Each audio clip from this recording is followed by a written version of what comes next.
Hi everyone, it's Glenda with Fralins and Friends. And if you're new here, please do subscribe and click that notification bell so that you get notified. If you click always, then you'll get notified every time we upload a video, which is every day. So, but tonight we are going to do something for our Easter season. And this is a very meaningful painting for me, so I please pray that I do it justice. So anyway, I am going to probably put some music around this. I'll probably do some talking, but I may put more music around it, kind of soft music. I have drawn it out.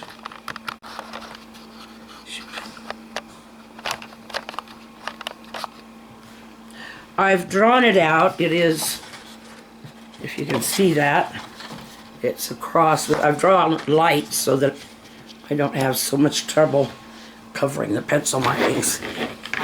So this will be a watercolor, and if any of you would like, I will print off some, and well, you could either have them this size or you can cut them down to the 8x10. That's up to you. And I'm going to be putting together a store on YouTube just for things that I print off, and then you can go, if you want the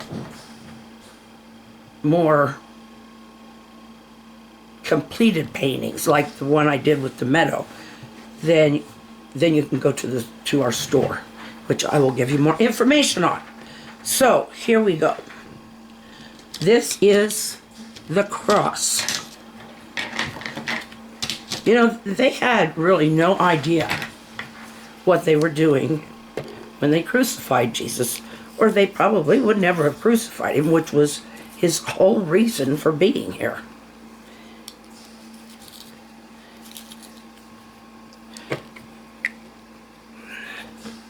We think of God as like three personalities, but he's not. He's one. He's actually one, but he's got there's the Holy Spirit, which is kind of the counselor, the part that speaks to our heart. There is what they call the Father, who stays in heaven, and then the Son, which was Jesus being born on earth. He was conceived, Mary conceived Jesus in her womb by the Holy Spirit.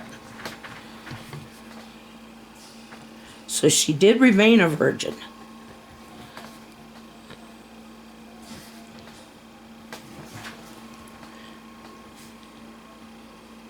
So when Jesus was born, then he considered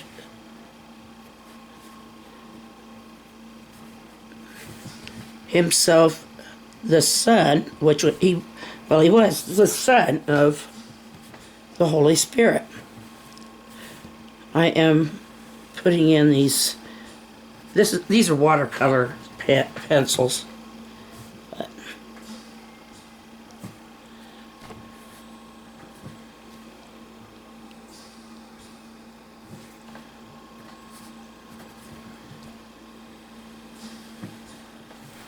Okay. As you know, when he was crucified, well, you may or may not know, they put a crown of thorns on his head. They really dug those thorns in. So his head bled pretty good.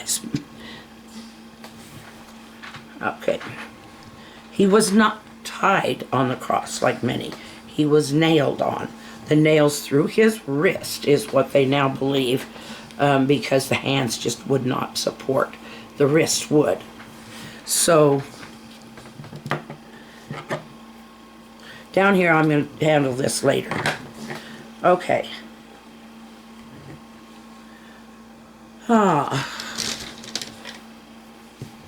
And this is to symbolize his royalty.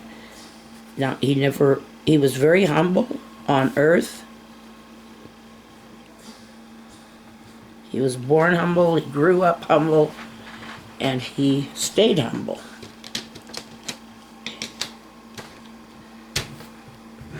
Okay. Now let's get into the water and all this good stuff.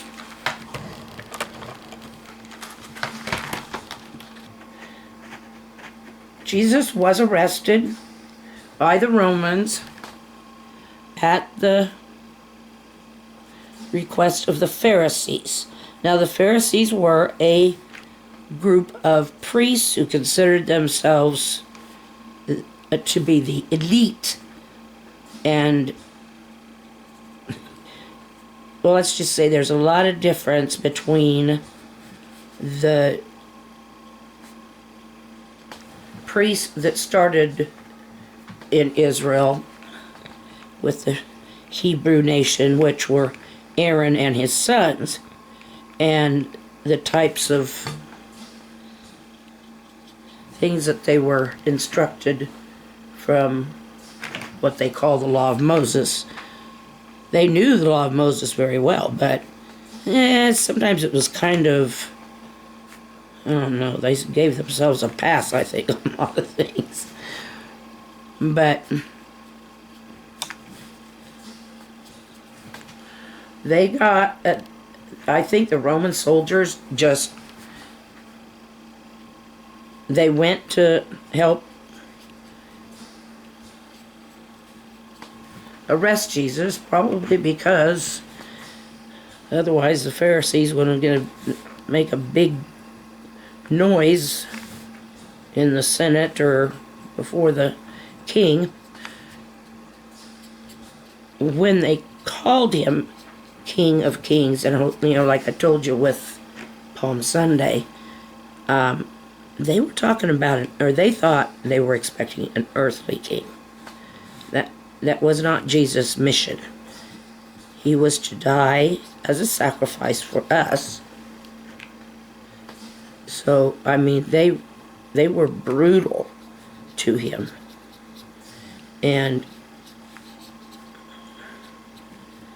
But he never fought back. He never did anything to harm them.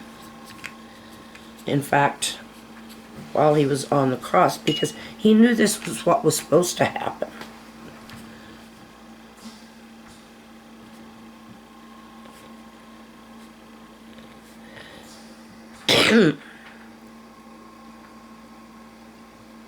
It's why he came, because there were no perfect sacrifices other than him. He never sinned.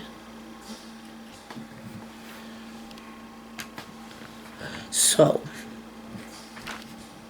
what I'm painting here is the cross.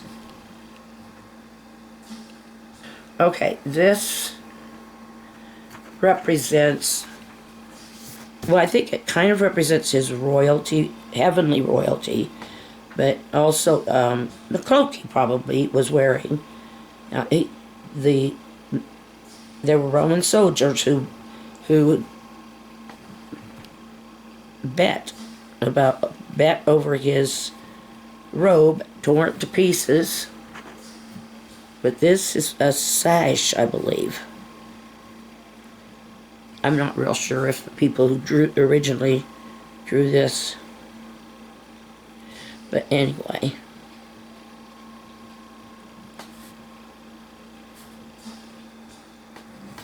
I like to think of it as a sign of his royalty in heaven. Okay. Now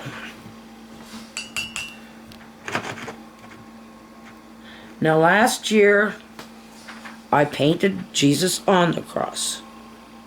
And if I can find it, I'll show it to you. There,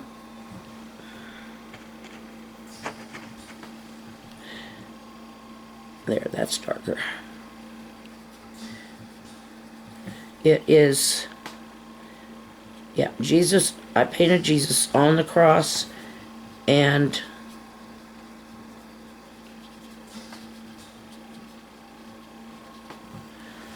I did not make it a pretty picture. I mean,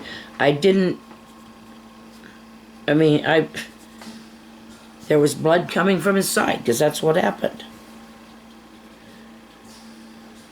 Okay, this is just a puddle of blood. I'm not going to do real bloody on this.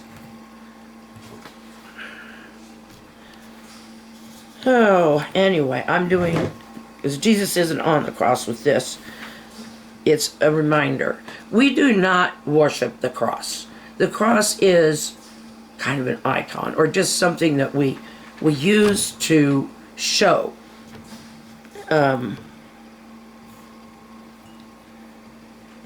We use as an image of what Jesus and his sacrifice means to us.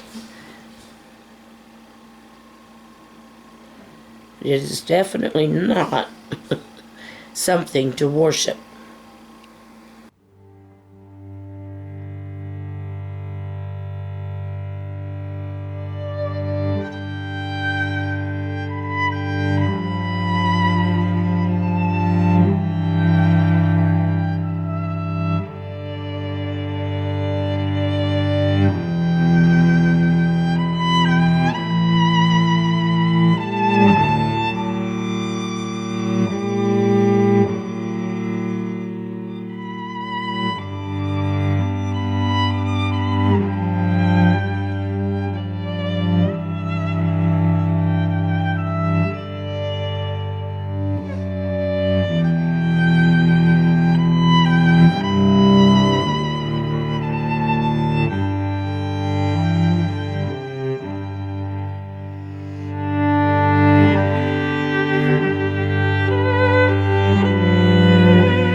Okay, there was a huge earthquake at the time of Jesus' death. At the top moment that he died, a huge earthquake opened up the earth. And there was, the sky became very, very dark.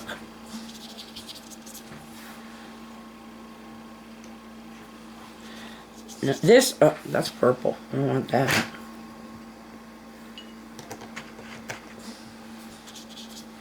Yeah, the sky just got very dark.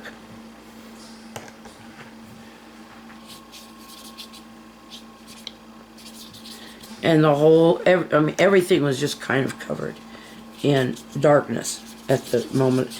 And the curtains in the temple where the Pharisees met, the curtains tore.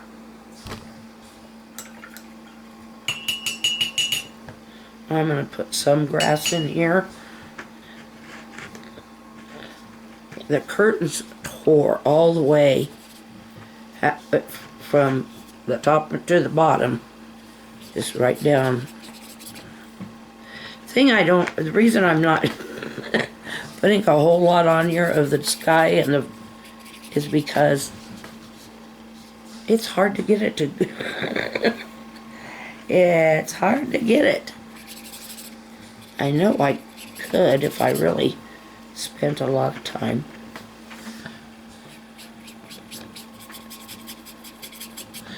Now it was the evening. Oh, well. We'll just do both.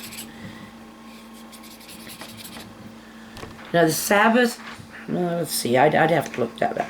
I believe the Sabbath went from sundown to sundown. I believe. So, and he was crucified on Friday.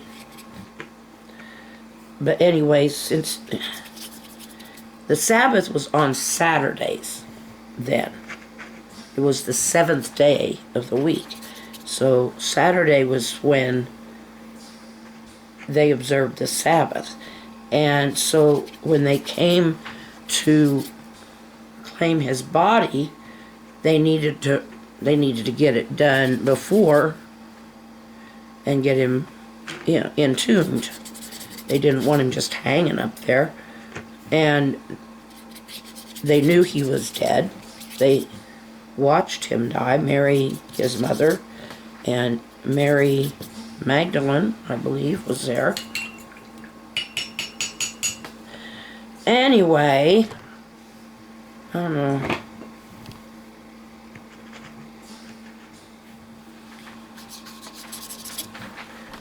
I guess I could just kind of do this like the grass and just make it. Okay.